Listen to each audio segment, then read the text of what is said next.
বিসমিল্লাহির রহমানির রহিম। আসসালামু আলাইকুম ওয়া রাহমাতুল্লাহি ওয়া বারাকাতুহু। কেমন আছেন সবাই? আশা করি আল্লাহর রহমতে বরকতে ভালো আছেন। 2022 সালে ডিগ্রি পাস ও সার্টিফিকেট কোর্স দ্বিতীয় বর্ষের আর স্থগিত কোর্সের সংশোধিত সময়সূচি দিয়েছে। দেখুন পরীক্ষা সংক্রান্ত জরুরি বিজ্ঞপ্তি।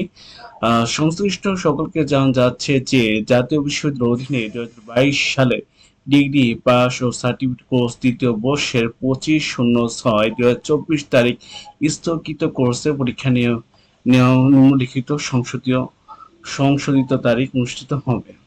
পরীক্ষা আরম্ভ সময় 1:30 দেখুন 25/06/2024 তারিখে মানে স্থগিত পরীক্ষার তারিখ ও দিন, সংশোধিত তারিখ ও দিন হলো 27/07/2024 বাংলাদেশের জাতীয় ভাষা এই তো আর কি। তো আজকে এই পর্যন্ত কি সব ভালো থাকবেন সুস্থ থাকবেন আসসালামু আলাইকুম ওয়া রাহমাতুল্লাহি ওয়া বারাকাতুহু।